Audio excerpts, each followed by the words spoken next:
Sarajevo, 1992. The Yugoslav army cut the city off on April 5th. Nobody inside thought it would last more than a few weeks. By the time the siege ended, it had gone on for 1,425 days, nearly 4 years, the longest siege of a capital city in the history of modern warfare. The people who survived it, and most of them didn't survive because they had stockpiled the right things before it started. Most of them had nothing prepared. They survived because they learned slowly over months and years of grinding necessity how to see a city differently. A tire became a fuel source. A car hood became a sled for hauling water. Empty offices became lumber yards. And the stores that everybody had already stripped, the ones the first wave of scavengers had gone through twice, turned out to still be full of things that kept people alive. Not the things you'd expect, the things nobody recognized as valuable until they'd already watched someone die from not having them. That is the scenario I want to talk to you about today. Not the first 72 hours, not the panic sprint. That part has been covered to death. And frankly, if you haven't sorted out your first week supplies by now, you have bigger problems than this video can solve. I'm talking about the long game. Month 2, month 3. The part where the obvious supplies are long gone, the panic mob has dispersed, and you're finally moving through the city or the suburbs or the small town commercial strip with clear eyes and enough time to think.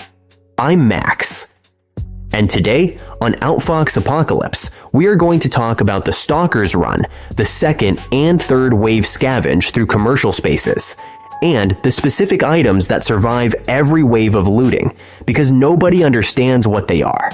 This is what keeps you alive not for a week, but for a year. Let me set the scene properly, because the timeline matters for everything that follows. By week 3 of a real, sustained, grid-down collapse, no power, no supply chains, no reliable government response, the commercial landscape has been through multiple waves of human attention. Wave 1, the panic mob, hit every grocery store, pharmacy, and big box retailer inside of 48 hours. They took food, water, batteries, and every firearm within 20 miles. Wave 2 came 5 to 10 days later, more organized, more desperate. They hit the hardware stores, the dollar stores, the farm supply shops.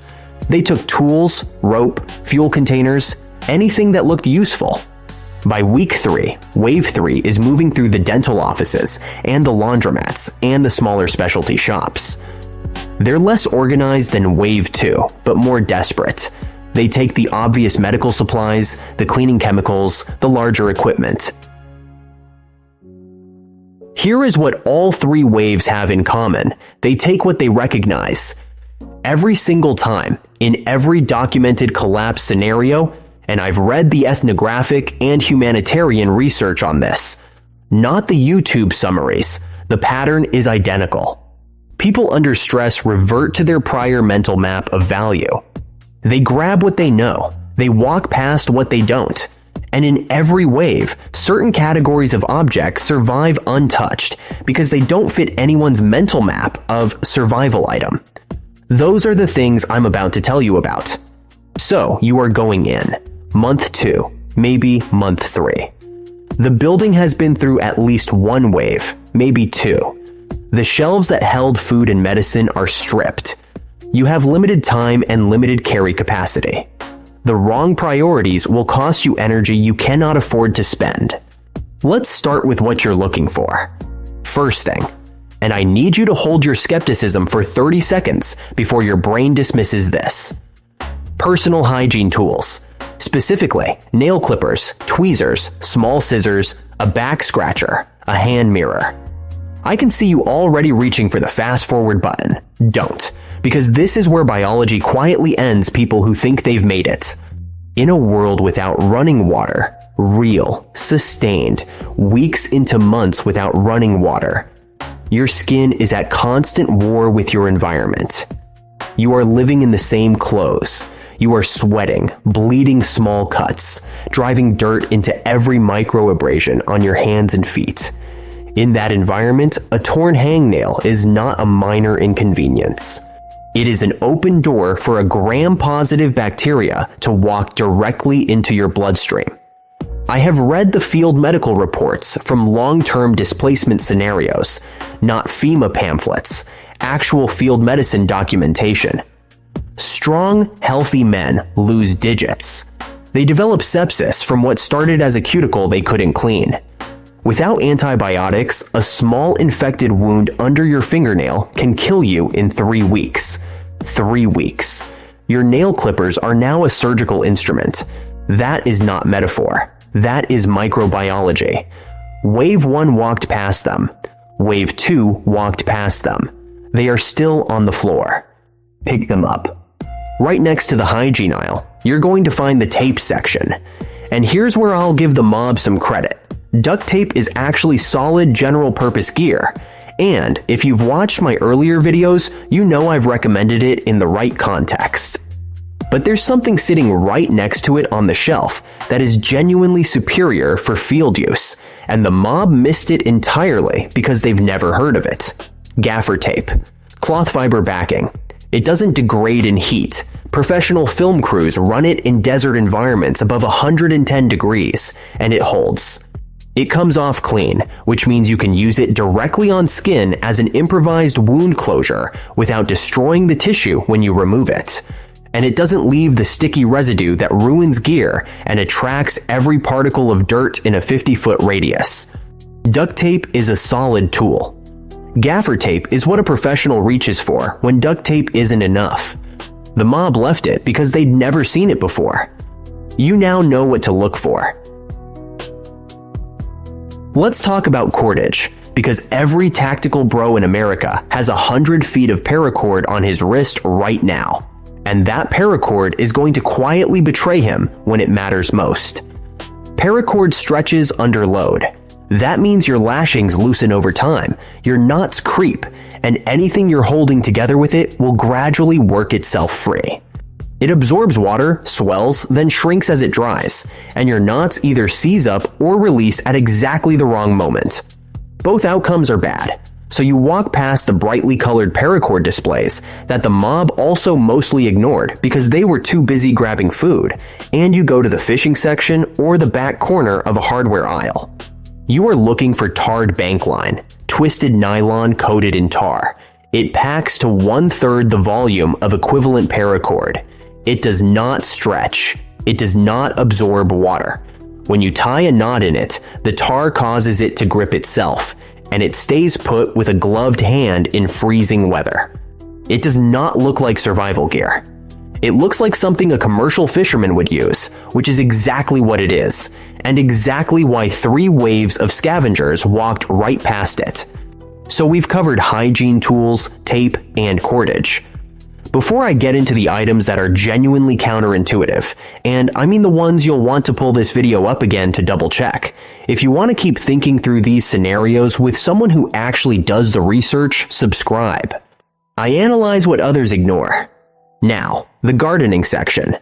You are going to find seed packets on the floor, kicked aside, stepped on.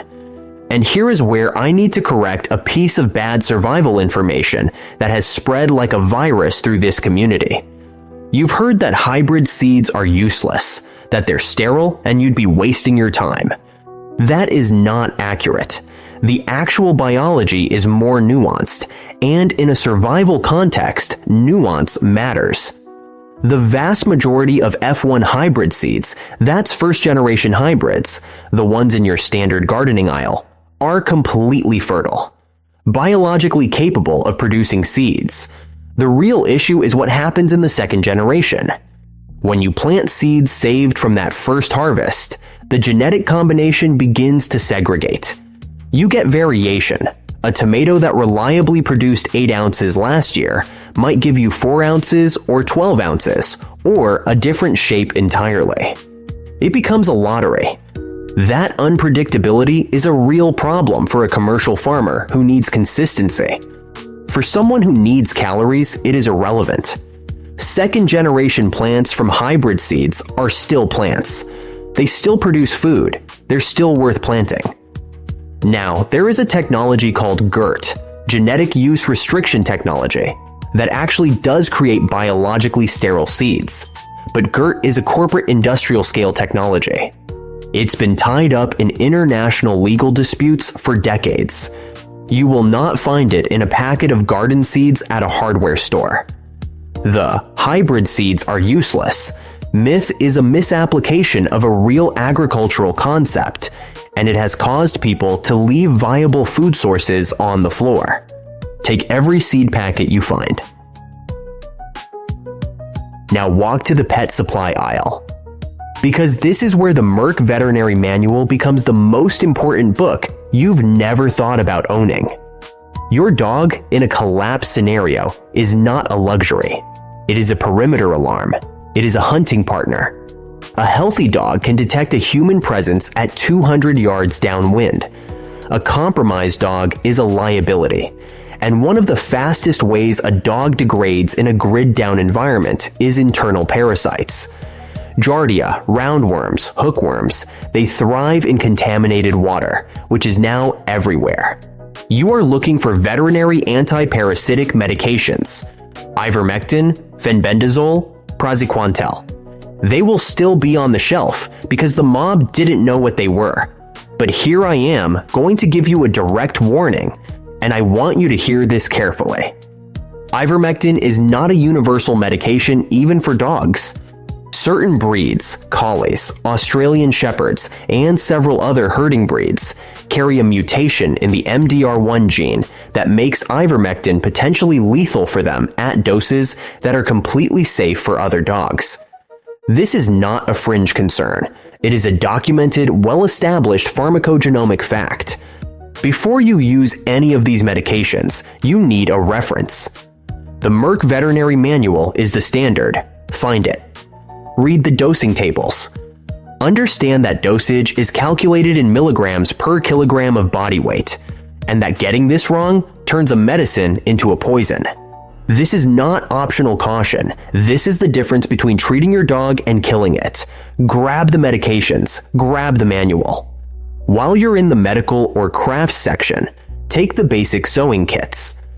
Not embroidery sets, the plain utilitarian kits with straight needles, curved needles, and heavy thread. You are not taking these to repair clothing, though that matters.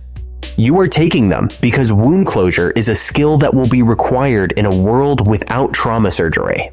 Irrigating, closing, and dressing a wound correctly is the difference between a recovery and sepsis. A curved needle from a basic kit is not a surgical instrument. It is not nothing either. The mob left them. They shouldn't have. One more thing, and if you haven't watched my earlier videos about information security and how to build your physical knowledge base before a crisis, go do that after this one. I covered it in depth, and I'm not going to repeat myself here. But in the context of the Stalker's run, you will see people using books for fuel, burning paperbacks for 90 seconds of heat. This is a tragedy not because books are sacred objects, but because the internet is gone and the cloud has evaporated. Every practical how-to guide that used to exist online now only exists in print. Field medicine, plant identification, food preservation, basic construction, these are no longer searchable. They are either in your hands or they're gone. Take practical books, and take at least 1 or 2 novels. A brain under sustained survival stress will begin making poor decisions without periodic cognitive rest. That's not a soft observation. It's documented in both military and humanitarian field research. A novel is 2 hours of cognitive recovery. It weighs almost nothing. And finally, the item that requires the most judgment and the most caution. You are not going to find ammunition at a chain sporting goods store. That was gone in the first hour. But in a small family-owned business, a rural hardware store, a family gun shop, a farm supply operation that has been in the same family for 30 years, the owner may have kept a personal cache, not inventory, personal stock, under the counter, in a back office, in a locked drawer that nobody thought to force because it looked like it held receipts. A box of 9mm, a couple of 12-gauge shells, a brick of 22 long rifle. In a long-term collapse economy, functional ammunition is among the most liquid trade commodities that exist. But hear this clearly, a small family business is not an abandoned structure. The owner may still be there, may have stayed precisely to protect what you're looking for. The people who didn't come home during the second and third scavenge waves made the mistake of assuming a dark building was an empty one. Announce yourself before you enter. Make your intentions clear. Read the environment completely before you commit to anything. The risk calculus here is not about the object. It is about the human being who may still be attached to it. Let me pull this together, because the stalkers list only works if you understand the principle underneath it. Every wave of scavengers takes what it recognizes. The panic mob takes food and water. The second wave takes tools and fuel. The third wave takes medical supplies and hardware. What survives all three waves is the category of items that don't fit anyone's prior mental map of value, the things that look trivial or obscure, or designed for a different purpose. Nail clippers, gaffer tape, bank line, seed packets labeled hybrid, veterinary dewormers with a warning in small print, sewing needles, books that nobody thought were worth more than firewood. These objects solve the problems that don't announce themselves until it's too late. The infected wound, the dog that stops alerting, the knot that slips, the mind that breaks under weight it can't process. Survival over months is not a dramatic event. It is a long series of small failures that compound. Your job is to solve the small failures before they compound. The useful things don't look expensive. They don't look tactical. They look like the things nobody thought to grab. That's why they're still there. This is educational discussion only. Regulations around pharmaceuticals, property, and related topics vary by jurisdiction. Consult licensed physicians, veterinarians, and relevant professionals for advice specific to your situation. Nothing in this video is legal or medical guidance. Stay safe. Max out.